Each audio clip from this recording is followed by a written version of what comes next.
Hello, welcome to Fahrenheit Performance Podcast, episode number 93.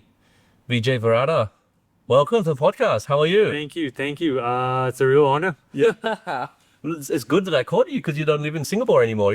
How's China treating you? Yeah, China's been pretty good. 120 days, I would say. Just counting.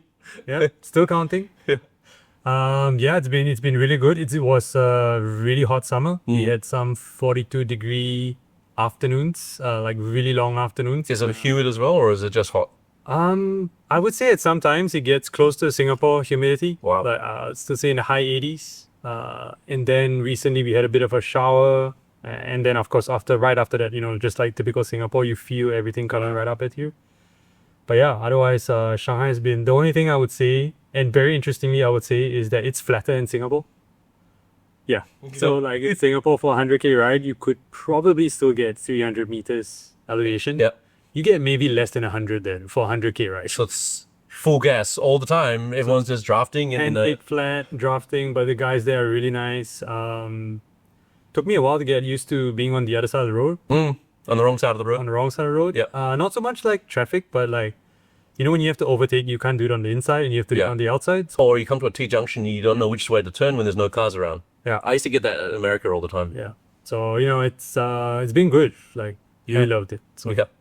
I've known you for ages, but in case people don't know who you are, why don't you just, if you give yourself an intro, or you've been in the cycling industry for a long time? Yeah, I think so. So I'm VJ Varada, Singaporean, now living and residing in Shanghai in the last 4 months. My purpose in life, I would say, is to get people on bikes. Yeah. And a fun fact is that I have a 8 out of 10 RBF face when I'm riding. Except when I'm not riding. except when Heiko Anwar or Yang Tan, who's taking photos of me, they somehow find a way to capture like the good stuff. Mm-hmm. So shout out to them. But otherwise, I'm sorry if I have an RBF face. So you're riding along and someone says hello to you, they might think that you hate them because you just maybe aggro. Maybe. When you see the throng of photos around, sometimes I'm like, oh man, what am I doing? Like, what was I thinking right there? Before I even moved to Singapore, I was trying to reach out to bike fitting people in Singapore, right? I knew I was coming here and I was doing bike fitting, and this was before Fahrenheit existed. You were one of my first contacts that actually accepted my invitation when you were at Cannasia. Yes, right? I was trying to think back, like, how was it that we spoke? Was it on LinkedIn or LinkedIn. Email? LinkedIn. Okay. Yeah, it was like, and that one must have been 2011, 2012.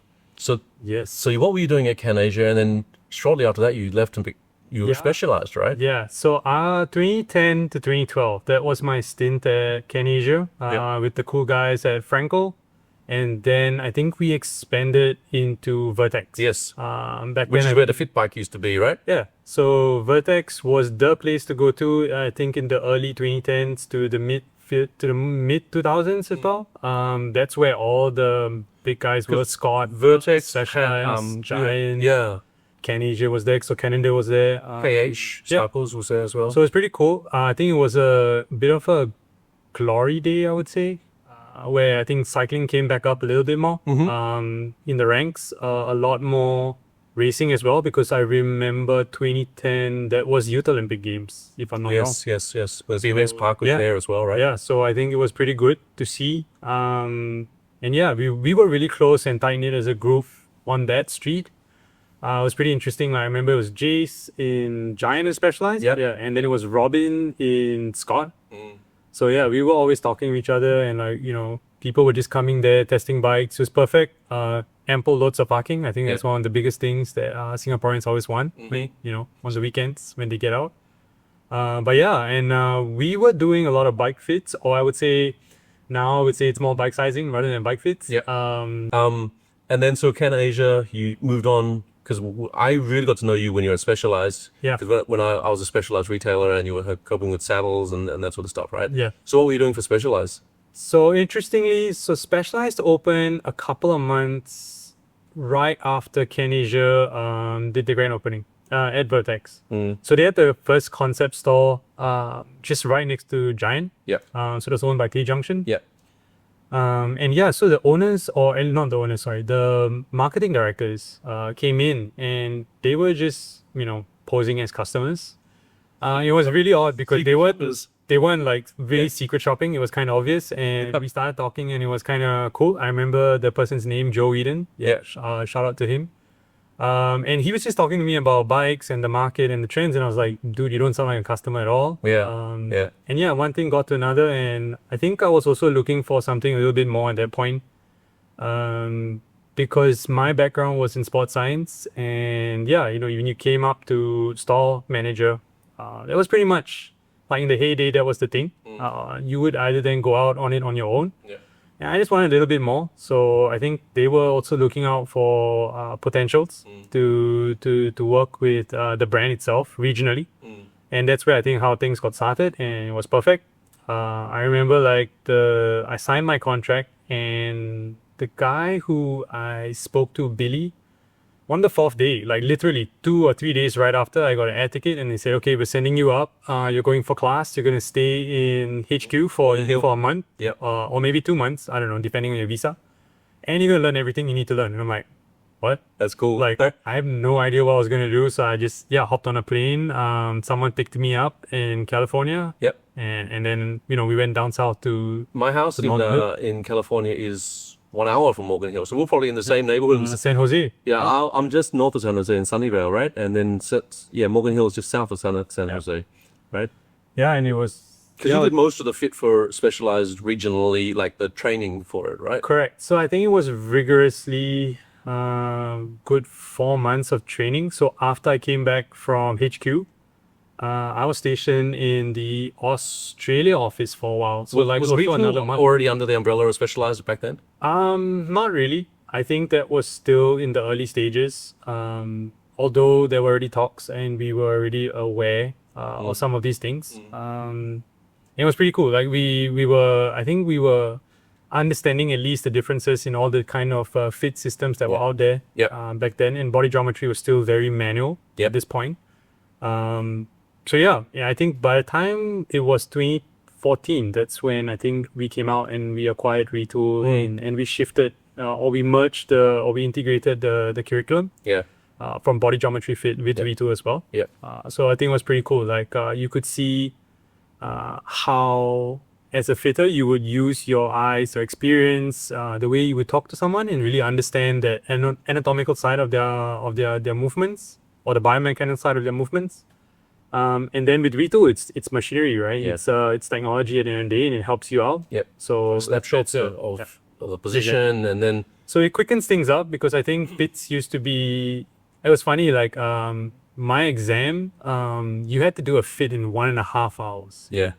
A manual fit, right? So that was tough. You're right, you stop, you measure. You're right, you stop, you measure. Right? So it wasn't very dynamic at that point. I would still say it's maybe 50-50. You had a lot of static and dynamic movements going on. But then with Retool coming in, like you could have the rider on the bike for a longer period of time. Well, if you're using this Retool bike, you can just continuously ride and just continuously. So you play around with it because the fit bike allows you to do all the little tweaks on the go. And you can see real time what's happening. Ankle rotations, movements in your hips, saddle and whatnot. So I think the technology we knew when we saw it coming was like it's a game changer.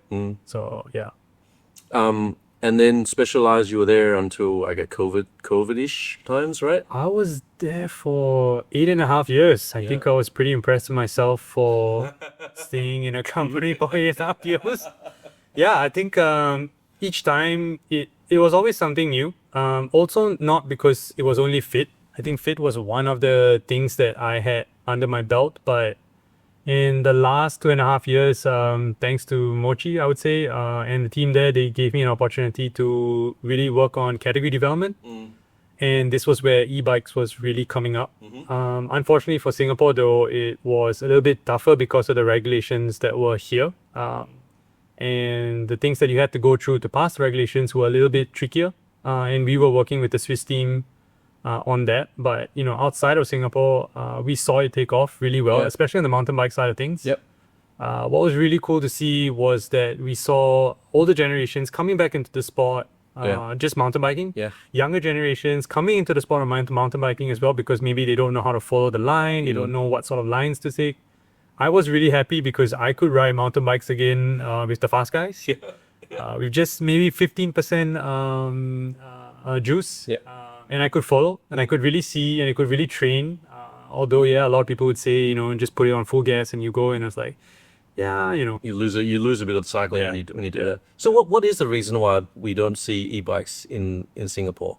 I think back then, I think it still is the case a little bit now. And forgive me, LTA, for saying this. Regulations are really strict here. But you see the piece of junk e-bikes all the time with like some honking big battery. Are they just illegal? At the end of the day, I think these guys still have their certifications and whatnot. So it's pretty amazing that some of these companies have gotten it through, which is great. But for the top 4 brands at least, or the main 4 brands, we've not seen this happen at all. Yeah. What will be interesting is that actually also when we were talking about this a little bit personally, and this is maybe not from bike industry standpoint, I wouldn't want to see e-bikes in the trail because you actually tear up the trails a little bit more because you power of it. While we want people to have more time on the trails, I think the trails here are not, firstly they're pretty small, they're very short in distance, so it's really tough, and you eat up a lot more, for sure. But if we had a longer network of trails and there were e-bike specific trails, for sure, I think this definitely expands that growth of the sport. But where I really wanted to see e-bike come in was commuting. Yeah, so I live on a hill in Australia, and it's a pretty steep gradient. Yeah. And I see these people just zipping up them on the e-bikes, and the number one complaint you hear from people not commuting in Singapore is it's too hot, and you don't want to get to work sweaty, and then not necessarily a shower for you, right? But e-biking is cruising, you pedal a little bit, you cruise along. Yeah, and but it just doesn't seem to have taken off. Even because we're pretty flat here, and I've tested some of the e-bikes, and in this region, it's 25k per hour flat. In most cases, I think if you take 2 or 3 strong pedal strokes, you generally get that power, but you already reach that and you kind of plateau out. So your engine or your motor kind of kicks off, dies off. And it's really tough. Here it's pretty flat anyway in Singapore. It's not hilly. So in a way, it's also a little bit hard. For me, I think what I would like to see, at least now with us going into a car light environment, 2030, we will have 1,500 kilometers network of PCNs. I would love to see more cargo e-bikes. Yeah. Like going to a car light industry or car light environment, actually not industry. That's going to be the big thing, right? But also, when you think about it, then because we live in such a metropolitan city and a lot of us are in HDB flats, we've considered this as well. It's really tough to store a cargo bike somewhere. Like even just to bring it into the lift, so we have to think about these implications. So it's kind of a mixed bag of the whole charging of the e-bikes and blowing up batteries and stuff is. I think that's going to fix itself. Now that I'm in China for the last 120 days and the stuff that I've seen there, like what they're doing with EV, even on their motorbikes, I think it's possible. It's just how much of an open mind we have to these things and where we want to go with it. At the end of the day, it's doable. Yes. It's just where we find that balance. Yep. I think that's really important. Like if we really want to get there by 2030, I think we really need to step up the game a little bit. And be that metropolitan city that we are really hoping for. Yeah.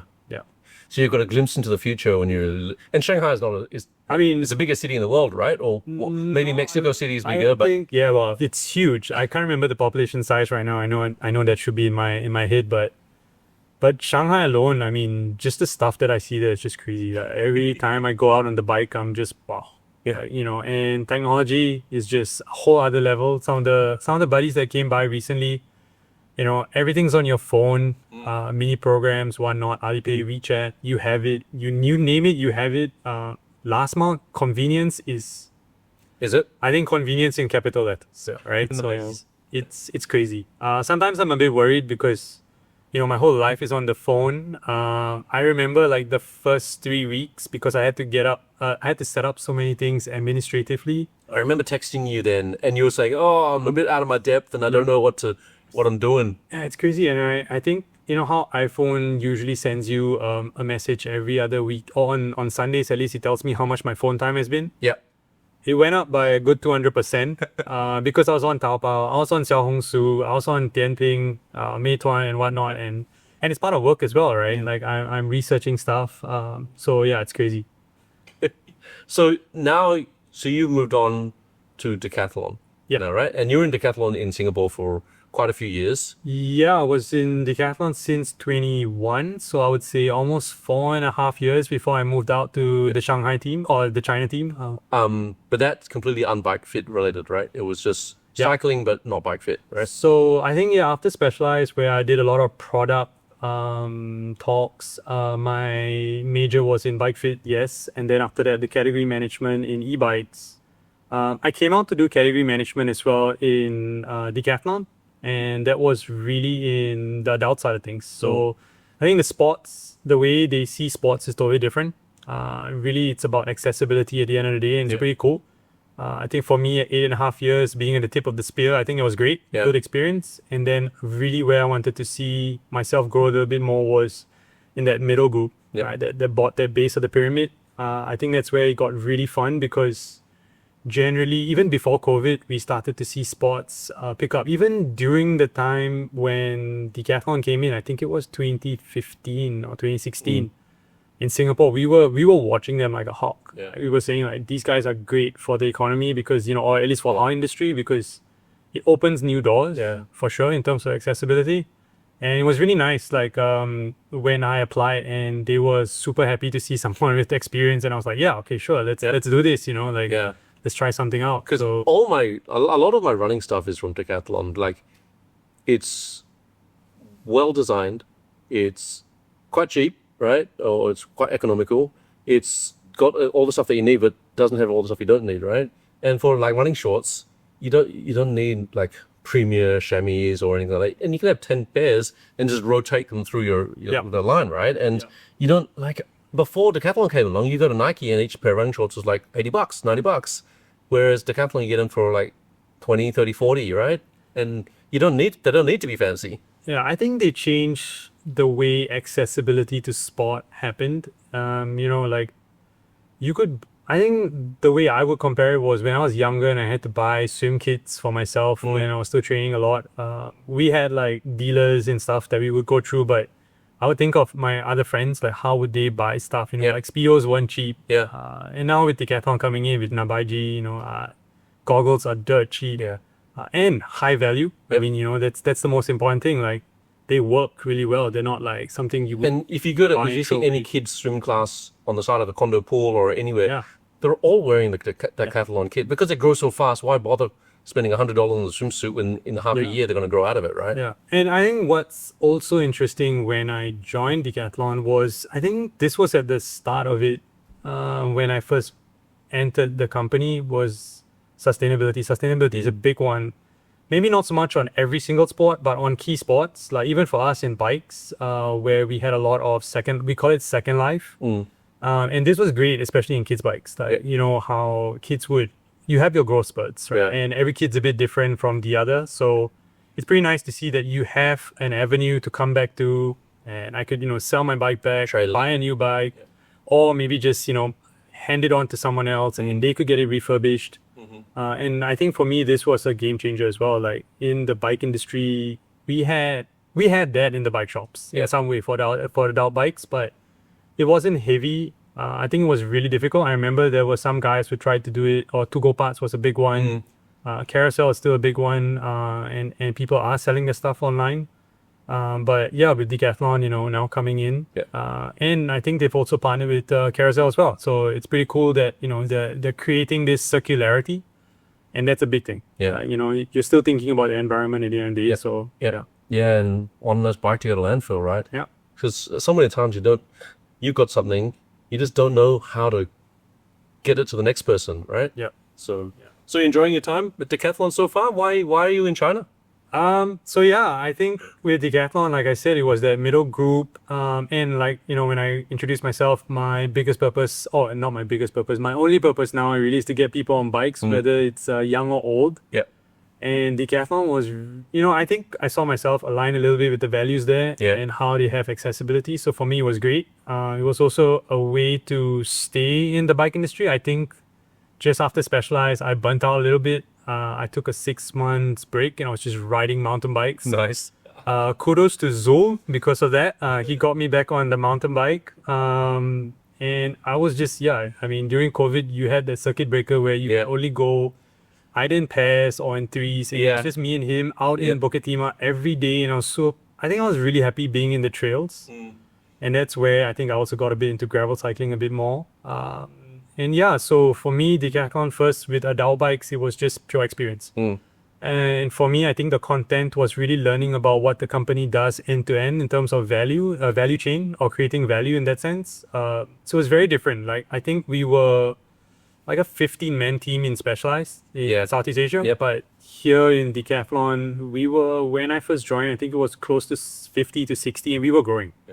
We were growing really fast and there was 6,000 over models of SKUs. You could not name them all. 60 over sports, and that's not the full range yet. And so I think, for me to get into another sport at first, I was like, oh yeah, sure, I would like to do that. So I remember, I think I applied for trail running and I think I failed horribly in one of the interviews. I was like, oh man, I don't think these guys are ever going to hire me.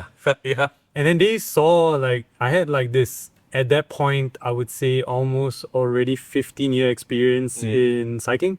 Or endurance sports. And back then my team leader, Caroline, she was like, we could really use someone in cycling. And I was like, yeah, sure, I could do this. And it took off really well.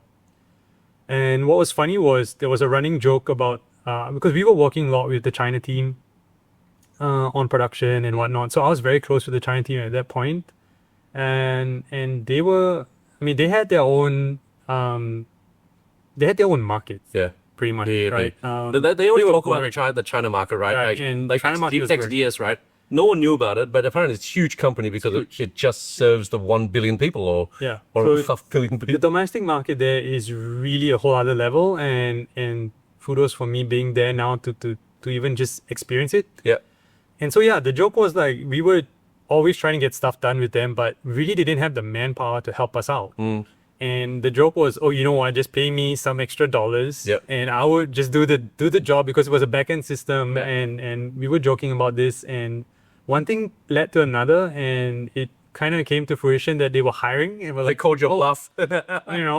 Sure, yeah, can I interview for this? This will be really cool. And one thing led to another, and thanks to Boris, who signed me on as a product manager now.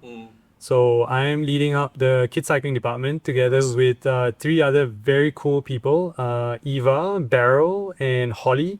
With the kids cycling team. So I'm the product manager there, and I get to work with the French team to really conceptualize and to really understand user needs in a very different way. Kids in Asia versus kids in Europe versus kids in America. And also we're really looking globally because production is also there. So we're not just building for China. We're building for the globe right now. So it's pretty cool. I get a very different lens. I think it's also one of the dream jobs that I was hoping for when I was in Specialized. I always wanted to be one of the shoe guys or the saddle guy. Always very close to them. We were always very tight with them. We were very close to them. So for me, it was great. This kind of dropped on my lap, and I was really lucky, I would say. And I said, okay, you know what? I'm just going to take it on and just try. My only thing about kids' bikes, I'm going to add this, is they are always disproportionately heavy for the size of the rider. Yeah. You know what I mean? That's a big one. Actually, I think that's the biggest thing we've highlighted or we've seen. So we have this thing where we say today, if we talk about a regular bike, road bike, let's not talk about the high-end super bikes. Maybe a ballpark average is about 8.5, 9 kilos. Under 10 kilos, right? Yeah. So that's maybe still a very small percentage of a adult size in terms of weight. 15% of your weight or something, right? You would multiply that by almost 3 times a kid. And I was like, oh man, are we doing a bad job here? But at the same time, the technology today may not be as accessible. We don't really want to create carbon bikes just for... You don't want to spend $2,000 for a kid's bike because Because they throw on the front lawn and they smash it against that stuff. So But yeah, that's one of the biggest things I think for us. That's a big aha moment as well. yeah, And for me, I think with the fit stuff, what we started to see is that it's not so much Asia is different from Europe, or Asia is different from America, but in general across the globe, I think we're all just different. So how do we make bikes that also fit kids across the sizes and across the range, right? yeah. Like a 10-year-old kid from Norway is different from a 10-year-old kid from So China, right? what's interesting in road cycling on mountain bikes, we have t-shirt sizing, mostly usually 5 to 6 sizes. Yeah. In kid cycling, today I have like bikes that are for push bikes. So kids that you would say from 2 to 3 years old or 1 to 3 years old. And then you have 14, 16, 20, 24, 26. So it starts to get very interesting at this point. Real fast. And when I look at size charts, I'm just like, oh man, how do we even help parents out? Yeah. Like, it's really tough. It's not the easiest thing. Sometimes the guidelines go out the door because maybe your kid had a sudden growth spurt and while he should be on a 26, maybe his trajectory on learning how to ride a bike is a bit later. Okay. So you might need a 24-inch with training wheel. Yeah. You don't build balance bikes or push bikes at that point in 24 inches as well. So it gets very interesting in kids' bikes for sure. And that for me is an interesting challenge as well. It's one of the things that I've been thinking of and conceptualizing some things. I'm not going to say it out here. It's a bit of a guarded mystery, but yeah. But these are so many pieces to the puzzle, right? Exactly. And no one's actually fit all the pieces together yet. Exactly. Right. So yeah. How about this? How about Van Riesel, right? Now they've got bikes in the Tour de France with Decathlon AGT, right? Yeah. How have you seen? Have you been part of that? And how have you seen that? Have you been part of that journey? Yeah. Because now they've got the jerseys in the stores. Helmets are pretty popular. Yeah. Bib shorts. The jerseys I even saw they had side pockets, not even back pockets. A client came in with a side pockets. Oh, that's really cool. He's put a gel in there. Yeah. Have you been part of that journey as well? Yeah, I wouldn't say it's totally me. I think it was a very big group, about a good 10 of us that were really pushing it in Decathlon Singapore. Thankfully, I think a lot of the leaders were very open-minded about it as well. We strategized this decision in, I think, 23, 24, when we were building out the roadmap. And we said we knew this was coming. It was really tough because I think it was also Van Riesel's first foray into the professional scene and going to mass production as well. Yep. So it was very different for them. So for me, I think what was the biggest thing that we could have as a low-hanging fruit was really all what we would call the on-body stuff. And I sat down with my supply guy and we said, okay, how are we going to do this? Yeah. Right? What is it that we really want? Where can we really do this? And we said, okay, let's just pick helmet, sunglass, shoes. What about that? Like, okay, helmet, sunglass, shoes. And we said apparel was cool. We had to find kit that would really match colors and whatnot. Yeah. I think at this point in 23, you had the big name guys, Rafa, Map, Attacker, Black Sheep. So everyone's in the market right now. Yeah. So but they're all like $300, $400 a jersey, right? Yeah. Or bib shorts. And I mean, I wear them. Great. I still rock them. I'm super happy with all this stuff. But we also wanted to think about accessibility at the end of the day, right? So most guys who wanted to rotate jerseys, maybe if you're on the trainer and you don't need a $300 bib, you just want something on the trainer and you could go on all day about it. Or if you're just getting into cycling, you don't want to drop $1,000 on your clothes. Yeah, and they were making some pretty good stuff. Even we were testing, so we had some early samples of some of the bib shorts. And when I was testing them, I was just like, I was pretty amazed, right? I mean, paneling and all that, we were giving them all the feedback on the different sizes and the cuts and whatnot. And you were absolutely right. Like one interesting things that I saw in the jerseys was the side pockets. Yeah. Back in the day, I know after you had a gel, to put it back in that same pocket where you had the gel and it's all like sometimes you can't even reach your pocket because it's ridden up or it's too low. So that side pocket was really nice. It's like a trash, and you would always remember, like when you get to a bin, that you could access that and throw stuff out. So we thought it was pretty cool. But for me, I think the one game changer was the helmets, man. Like, I like the Aero helmet. I've been meaning to pick one up. The one guys who were creating those helmets back in France, I was like, we were shaking their hands. We're saying, thank you so much. I think this is really cool. Yep.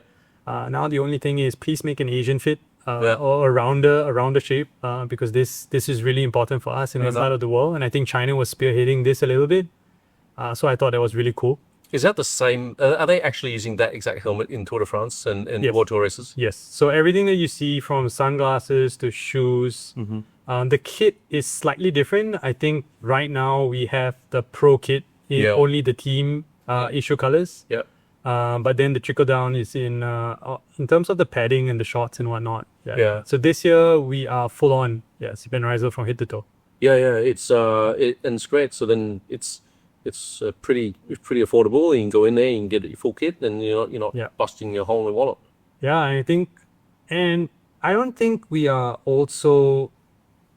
not really taking out competitors here. I think one of the big things I've always said to a lot of the guys that I'm very close with in the market or in the industry is that don't try to take a piece of the pie. Like, you need to bring something into this game first. And then, make the pie bigger. Yeah, make the pie bigger, right? And then let's really see where this is going. Because at the end of the day, because I was in that tip of the spear, top of the pyramid side of things, like, it wasn't a whole lot of people there. I mean, you get saturated pretty fast. You'd see the same people coming in, but at the same time, you always wanted to hope for, or you always hope for more people would come in. You would see a friend bringing a friend. That was great. But you don't see enough of that, right? So I think with Decathlon and Van Rysel, this was where we started to see this a little bit more, and we were super happy about it. One interesting fact that I had was in 23, when I was still riding in the pelotons or in different communities or in different groups, maybe 2 out of 10. Right? We talk about jerseys. We didn't really have a lot of helmets, or we had that one white helmet that was really common that I would see everybody would wear, whether you're mountain biking, whether you're a kid, whether you're going to the market. Yeah. And I said to myself and to my supply guy, I was like, I want this to change. Like, I want to see like maybe at least 50% adoption or 100% growth. Yeah. Or 5 out of 10 people in the peloton today riding that. And we're seeing that today. And we're really thankful. Yeah. Because before that, you could get some crappy knockoff shit jersey from Shopee, or you can get some super premium Rafa map, black sheep stuff. And there was absolutely nothing in between, right? It's just, and that market was just completely So we wanted to bring a stage a little bit more to that middle game. And it's a stepping stone at the end of the day, right? Yeah. I think that's where I also saw Decathlon for what it was in 2015 when they started to come in. It was a real good stepping stone. And for us, it's also not to say that we want to conquer, the professional market today. Like, at the end of the day, we're also building, we're also learning. I think it was great. Yeah, it's the whole, if you can treat the pro team, you can treat me, it's good enough for them. I can't complain. It's way too good for me, right? Yeah. So then, let's pivot a little bit. You have sort of reinvented yourself as a gravel rider, right? Every single Instagram reel or picture, I don't see you on the road anymore. I see you at some going through some puddle somewhere in Malaysia or I think in the last 2.5 years, definitely a lot more dirtiness and a lot more grit in the Instagram stuff or on socials for sure. Yeah, I still go out on road rides with TFR, sometimes with the baskets, some of the groups out there when they're hosting rides. But I think after riding in Singapore for God knows how many years, you get so used to it. Every little nook and cranny on SPV. Yeah, when the turn is US, you don't get that fun factor anymore. You don't get that challenge. I'm finding that with running actually. I relish the trail runs a lot more than I relish than just running on the road because. So I think that was one of the things that sparked it a little bit during COVID for me because on the days when I was not mountain biking or I was maybe a bit tired from mountain biking, I would take the bus to McRitchie and find my way back by trail. Nice. Whether it's through Green Corridor, through Bukit Timah and whatnot, do a little bit something extra and then run all the way home. Yep. And that was cool. So I think also from that point, I was like, you know what, some of these single tracks are doable. I mean, if I need to hike a bike, I'll hike a bike. And that's when I had the second generation of the Diverge, if I'm not wrong. Yeah. And then I was playing around with that a lot. Yeah. And then one thing got to another, and I was just exploring different parts of Singapore a little bit first. I mean, a lot of people are definitely going to ask, are there really gravel spots in Singapore? And I'll say, yes, there's not a lot, but there are pockets. I think like this morning as well, I was out with Jasper and Joshua, and we were at Sungai Serangoon, just having fun, like just getting dirty, and we were laughing so hard. We didn't have to go fast, we were just like chopping stuff up, and we were like going through puddles. But that's the whole idea, right? Yeah, it totally is. You're not there. becomes The peloton. You're not drafting. You're just riding, and you're getting out in the wilderness. It's a whole new focus. I think one thing I loved about mountain biking or even gravel riding is the fact that you don't take the same line twice. You might know what the correct line is, but there's always an A line, B line, C line. Yeah.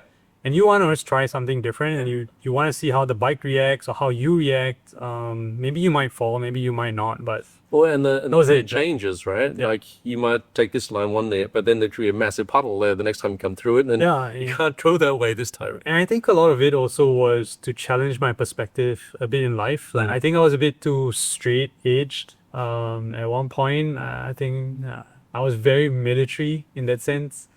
So I think mountain biking really helped me open that up a lot more. And then with gravel riding, I think when the first gravel race that fun ride that we did was across in JB. So we rode to, I remember we rode to the checkpoint, rode across to our Airbnb, stayed there in Kukup, and then we had the race the following day. It was really fun, and then we rode home, and I thought, wow, like I don't never Self-supported all this, right? Self-supported all the way, just your running vest, a hydration vest, sorry, and then we were just doing that, and I was like, I think I was hooked at that point, and kudos to the guys, Durath, if I'm not wrong, who hosted that race in JB for us. Yeah, it was an eye opener. Gravel racing. So is the spirit of gravel in Singapore and Malaysia well and truly alive? Yeah, I think it's picked up a lot, especially in the Malaysian circuit.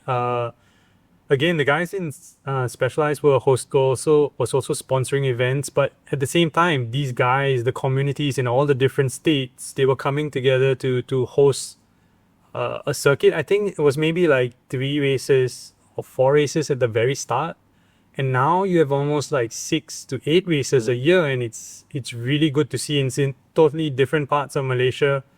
And the communities are generally really small, but everyone knows everybody, and it's such a chill vibe. Yep. You could just sit there and hang with everyone. You just talk bikes. Yeah. Talk about what PSI. Like, oh, I'm gonna do this bike packing trip. Or I'm gonna ride up, and I think it's. And Malaysia in general, like I've heard lots of stories from different riders that ride gravel about you cross over the border and then the world is your oyster, right? There's like so many trails and farms and stuff you can ride through, and it's really like hundreds of kilometers of gravel riding out there, right? So I think for me, what was interesting was, so there's a crew in Singapore called Weekend Gravel Crew. Kudos to them for putting together the small little community as well for all the gravel riders here in Singapore, or at least the very curious gravel riders in Singapore, which is cool. And there was one guy, I have to call him out, Alfred. This guy is like a mapping extraordinaire. Like, I don't know how he does it on Strava. He just sees the routes. I don't know. He just senses it from the heat maps. Like, this is doable. I'm like, it's questionable, not doable. Like, we would go off, like the both of us sometimes on these recce rides on our own. And like you said, the moment we get across the border, within 15 to 20 kilometers from the causeway. Yeah. The closest is Plantong, actually. Yeah. And you would have the oyster. Yeah. Like plantations after plantations, never ending.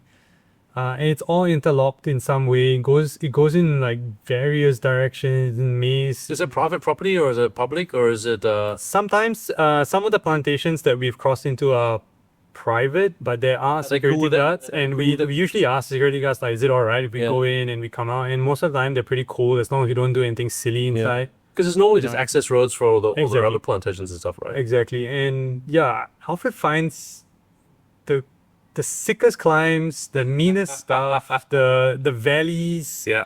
I mean, he lives for the climbs. Like, I don't know if you watched this YouTube video where we brought Jasper out, and Jasper was shocked. Like, what? In 2 days? Yeah. No, not that one. That was way before. Like when Jasper did like a 200k ride out with us. Yeah. Well, the ride in JB was maybe like 150, and then the to and fro it added up to 200. But we went through and we traversed a lot of like crazy stuff that Alfred suddenly added into the ride, and we're just like, oh my god. But yeah, it's a whole new ballgame. Like you don't need to go fast, but you can go fast if you want to. You don't have the drama of cars, right? No, but you do have the drama of, oh shit, how am I going to get out? Yeah, so we did this one midsummer. So Paranormal Studio was having this thing where it's called Midsummer Ride. It's 200 kilometers.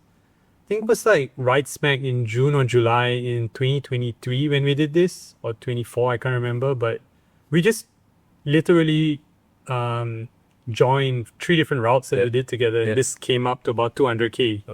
10 hours or something. I smacked my eyes so hard on this, I don't know, palm leaf, if I'm not wrong. And I went pretty much blind in one eye, 60% vision. I could not see on my left eye. And I was riding past Alfred all the time. And I didn't know because he was on my left. And then he was like, dude, where are you going? Like, I'm right next to him. Like, no, I can't see. And next thing I know, we were trying to get out of the gravel sections. And this was like 6 p.m. We finally got out the final gravel section. It was turning dark. And we were like, okay, we need to haul ass. We need to get home. Like, we really need to get home. And by the time I crossed the border, I think it was 7:15.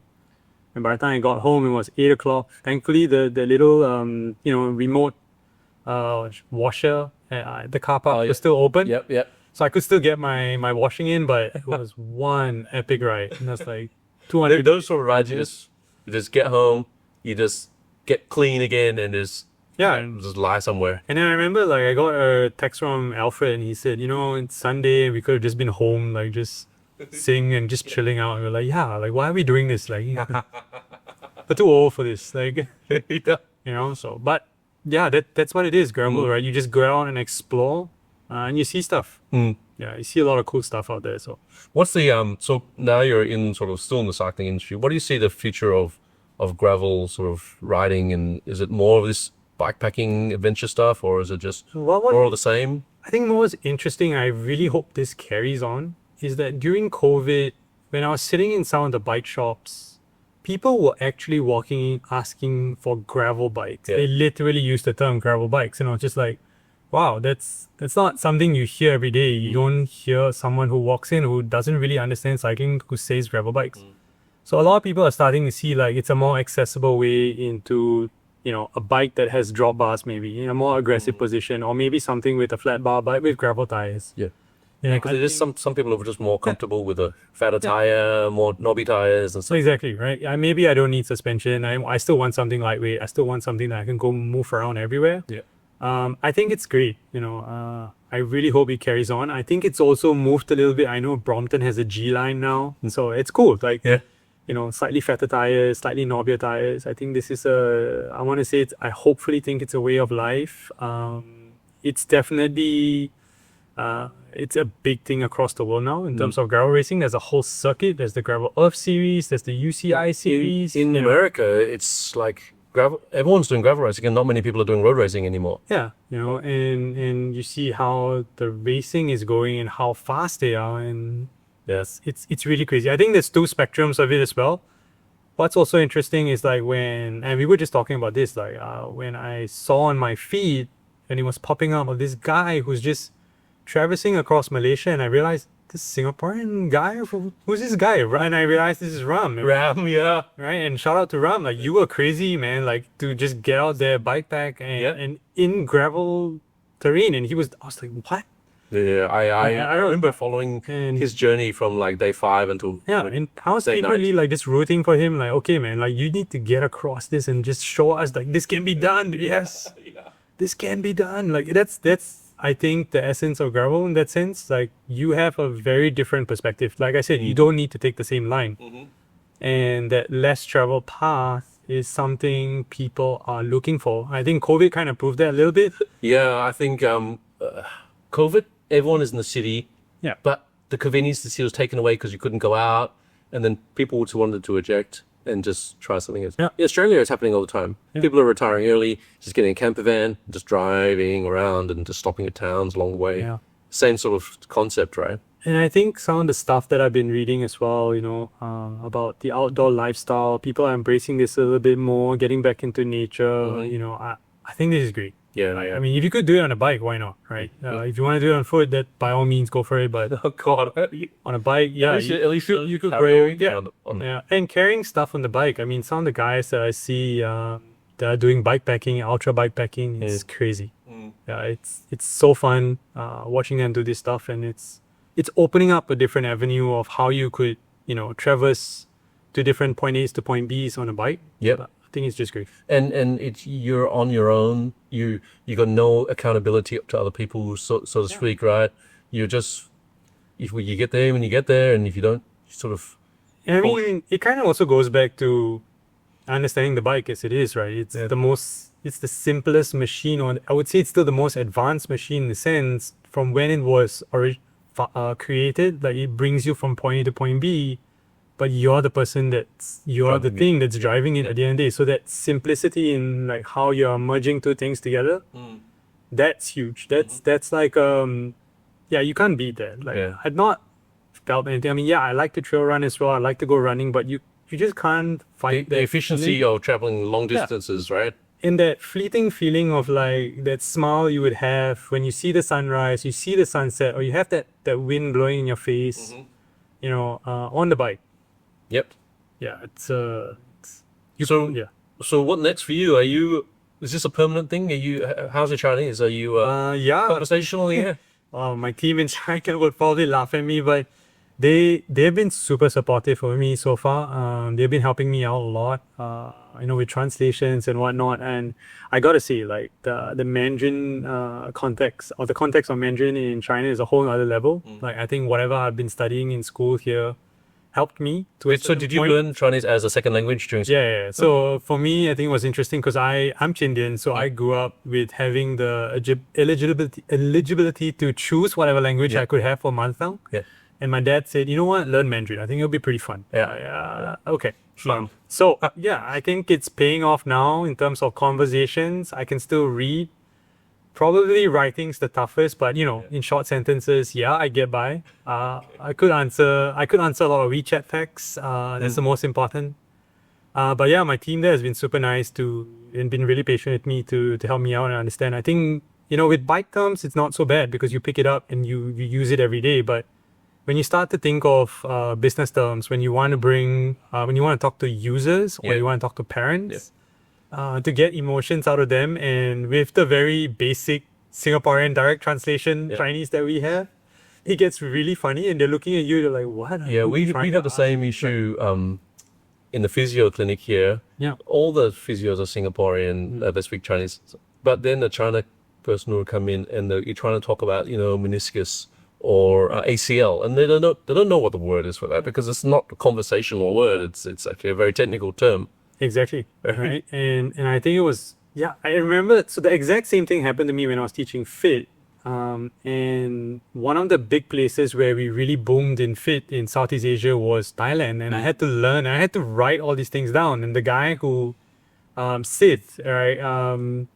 He helped me out. Like he literally wrote it in English. Like, okay, what were the ways you could pronounce it and not say it wrong so it doesn't sound like a bad word, and it was really funny. So I take that as the same way when now I'm in China and I have to speak about emotions and to speak about regular context and things.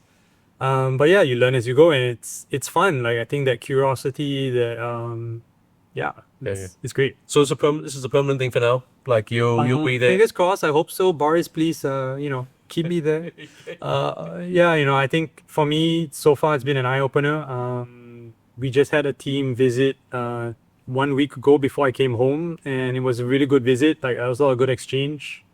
We had the chance to really show them, at least in Shanghai, how people were using bikes and how you should relook certain things if we needed to. So I think that for me was really the start. Right, to really see where we would go and how we would go there, how we would get there at the end of the day. Right, so it's a roadmap. How is the riding in Shanghai? I can kind of. Do you have to leave the city to get good riding in, or so where I'm staying? Apparently, according to a friend of mine, I'm in the very typical area where the foreigner would first move to, and like Robertson Quay and Holland Village in Singapore. Yeah, I would say because I stay in the Queenstown area here in Singapore, it's quite close to that. Tiong Bahru, Queenstown vibe, I would say, yeah. Okay. So the place in Shanghai that I stay, or that vicinity, is called Qing'an. Okay. And it takes me about 20 minutes, 15 kilometers maximum, before traffic really starts to be a bit more open, lesser lights. And this is already westwards towards Hongqiao Airport, and then you go further out. So I was pretty amazed because in the first few weeks, I think I was just using Strava. Thank God Strava works there. And there were a lot of mapped out routes. Yeah. So Strava was already like giving you suggestions. Yeah. So 60Ks to 130Ks. So I just went out and just rode. Yeah. And, I was missing home a lot. So there were these little pockets where like, this reminds me of Yishun, this reminds me of Lim Chu Kang, and I would name these places.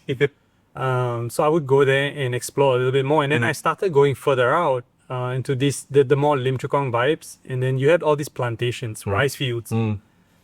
This was only 40 Ks out from where I lived. And I was like, wow. That's cool. Yeah. And you have all this network of canals that you could try to figure out. So it kind of felt like gravel riding. You ride along next to the canals. There was a bit of rutted roads, but they were generally, I would say, very well paved. Yeah. And you have the motorcycle lanes and the regular lanes. So generally we stick on the motorcycle lanes. Yeah.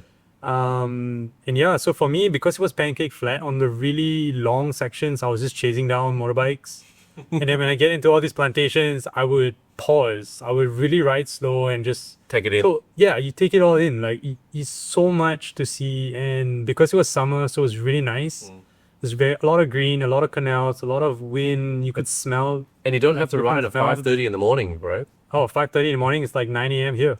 It's bright. Yeah. So in summer, 5:30, it's bright and you're out. So, but most days, I think when I first started, I didn't really get a hang of waking up that early. So I was out at pro hours. So I would start at 8:30. Yeah.